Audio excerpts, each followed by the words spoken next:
The holidays continue, and we are continuing to cover movies that bring us cheer. In Happiest season, we travel with Harper Caldwell, who is bringing her girlfriend Abby home to meet her parents for the very first time. The only problem? She has yet to come out to them as gay, and they are extremely conservative. It's Christmas, with a twist of Guess Who's Coming to Dinner. I'm Ronald Young Jr., and I'm on the couch.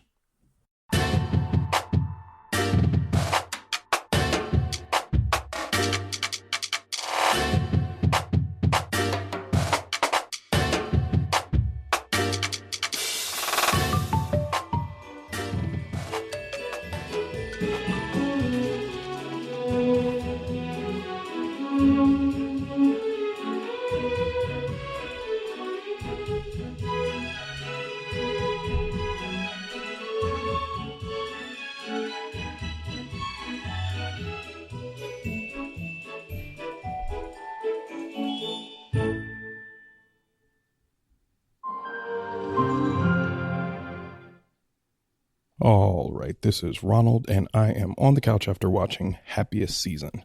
Happiest Season on Hulu, directed by Clea DuVall, written by Clea DuVall and Mary Holland, starring Kristen Stewart, Mackenzie Davis, Alison Brie, Aubrey Plaza, Dan Levy, Mary Holland, Victor Garber, Anna Gasteyer, and Mary Steenburgen. Okay, again, you can find this movie on Hulu. This is a movie about a couple named Harper and Abby. Harper played by Mackenzie Davis, Abby played by Kristen Stewart, who end up through a series of impulsive circumstances going home to Harper's family for Christmas. As they arrive there, Harper tells Abby that not only do her parents not know that she is a lesbian, that they also think that Abby is her roommate, and that's what she has told them. So walking into the situation, Abby must now conform to these standards because the family is pegged as extremely conservative, and they would not accept the fact that Harper is a lesbian and coming out. So that is the premise for the story. And again, hijinks ensue. This movie, I was sitting here watching, I was like, this feels familiar. I've seen this movie before. What is this movie? And I realized that this movie is Meet the Parents. It's Guess Who's Coming to Dinner. It's the same movie where there is a person walking into a situation, desperately wanting the approval of people, but unable to get it for reasons that are essentially outside of their control, whether it be the preconceived notion of the people that they're talking to, whether it be their own partner's inability to equip their own family for this person coming in, their inability to make it easier for the visitor coming in. All of those things are happening here. This movie has strong Meet the Parents energy. It occurred to me that that except for this being about sexuality and except for them actually being lesbians, a lot of the beats that this movie hits are the exact same as Meet the Parents, from, you know, the disapproving parents, from the ex, being around and in some ways being a stumbling block. I think they did a better job in Happiest Season with using the ex as more than just a prop for jealousy, or just as an object of jealousy, if you will. I definitely think Happiest Season is a much better movie. And I think the stakes are higher because it is about sexuality and it is about people's identities, as opposed to kind of the parents just not liking Ben Stiller because he's a male nurse and he's not a doctor, and he didn't do so well at when they tried to say he lied about the MCATs and all the suspicions that came with it.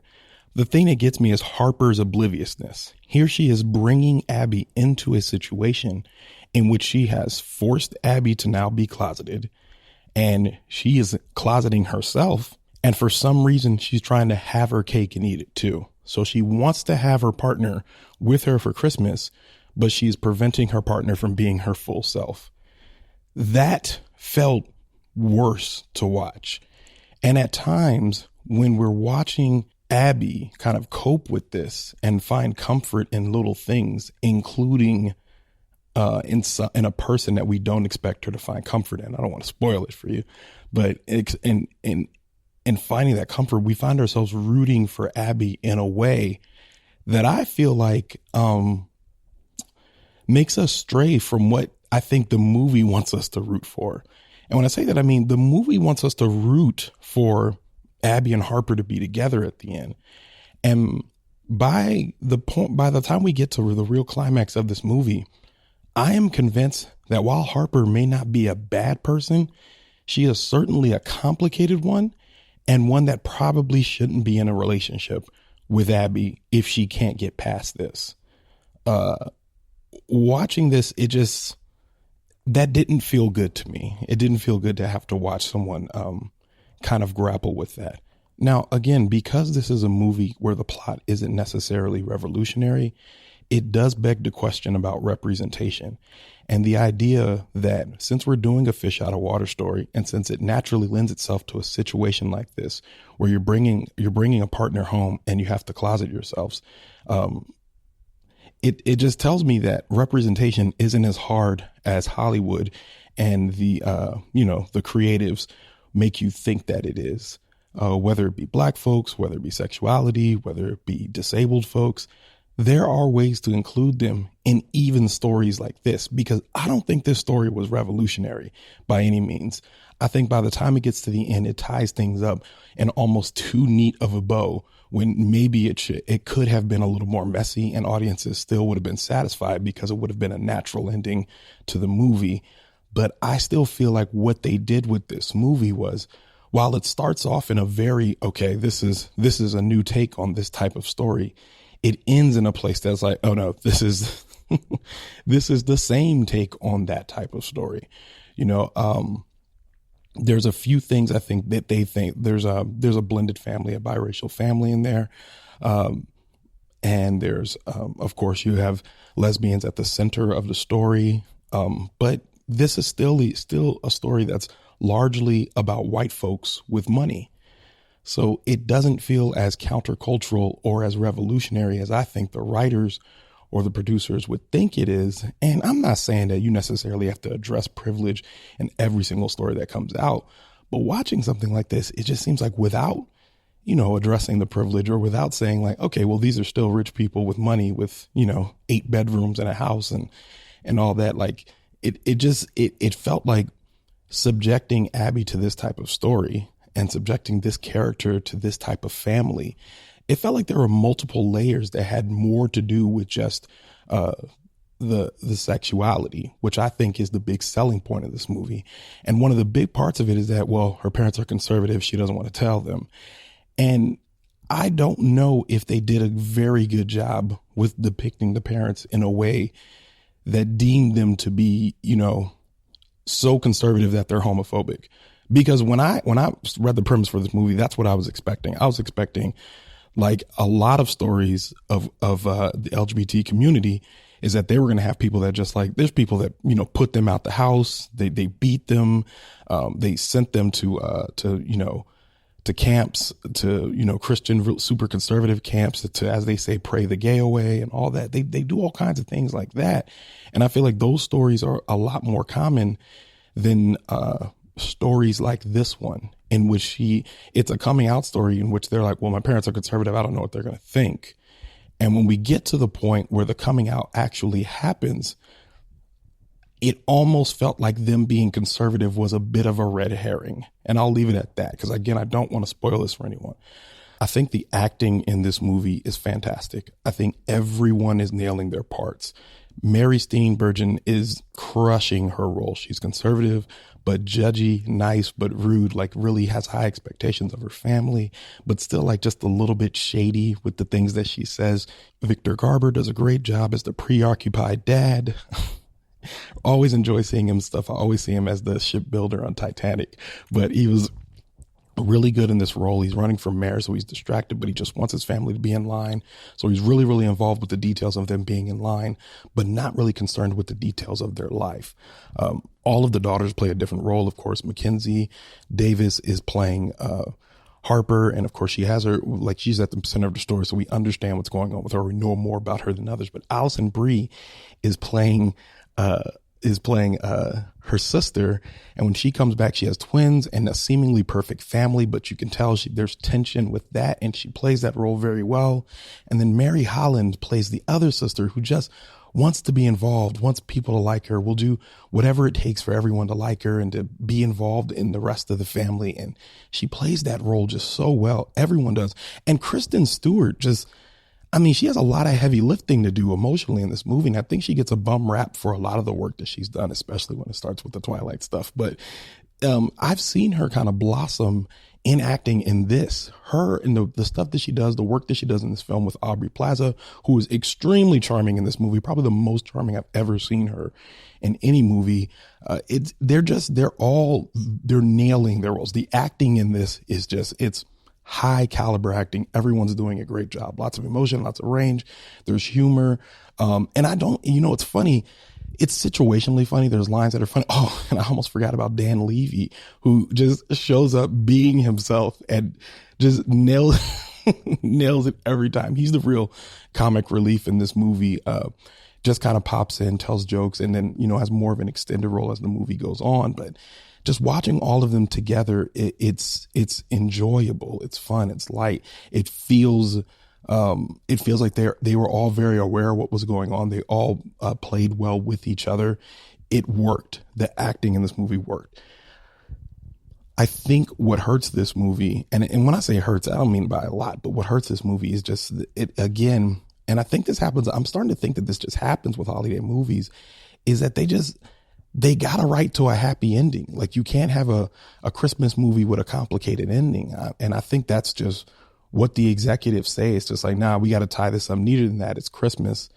And I don't know if this movie got the ending that it deserved. I don't know if this movie was, if it landed where it should. I think there were some very complicated themes that they started with. And I am a part of not really conservative family, but our family's like, we're churchy. We're a church family. And I've always had hesitation with bringing partners home. I'm heterosexual, but even bringing women home who are not Christian, who are not saved, who are not in the church, there's always some hesitation there. And I feel like they nailed the complex emotions that someone can feel being in love with someone, but being hesitant to bring them around your family because you don't want your family to say or do anything that's going to hurt this person. And I feel like that always feels complex and hard. And I think this movie nailed it, but it also nailed the fact that if you're going to be in those situations, if you're going to fall in love with someone, then the onus is really on you to wrangle your family. The onus is really on you to take those steps to make sure that your partner feels comfortable coming into a situation that you're bringing them into.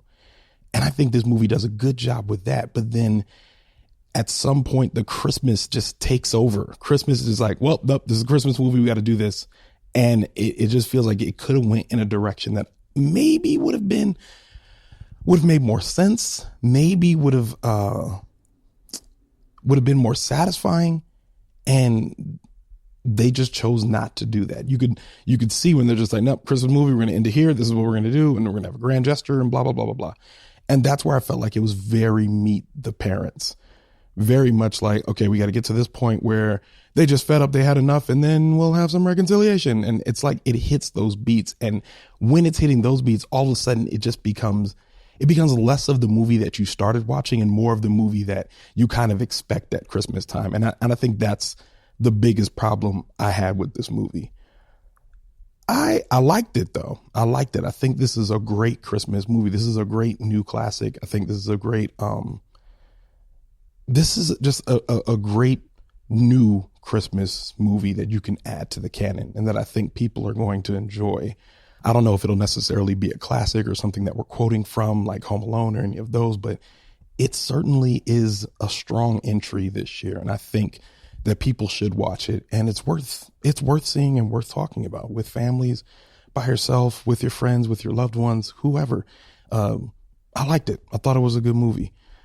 I think that if they had gone and leaned into the complicated portions and not shied away from the complexity, I think this would have been a 4-star movie. I'm sorry. I keep saying stars. I think this would have been a 4 Jingle Bell movie, 4 Jingles movie. But I think because they shied away from it and kind of just landed it at a Christmas, just like, no, it's a Christmas movie. We're going to end it here. I think it ends up being a 3.5 Jingle Bell movie. So I give it 3.5 jingles out of 5 Jingle Bells. So 3.5. But yeah, I think everyone should see it. I think it's good. I enjoyed it. I think it was brought a lot of cheer. By the end, I accepted it. Was not perfect, but I accepted it. And I think people should see this movie. So again, that's Happiest Season on Hulu. And yeah, with that, Leaving the Theater is a production of ohitsBigRon Studios. Theme music by the mysterious Breakmaster Cylinder. To find out more about this show and other ohitsBigRon Studio shows, follow me on Twitter and Instagram at ohitsBigRon. That's at ohitsBigRon. If you like this show, check out our sister show, Time Well Spent. Leaving the Theater will be back soon, but until then, I'll be here on the couch.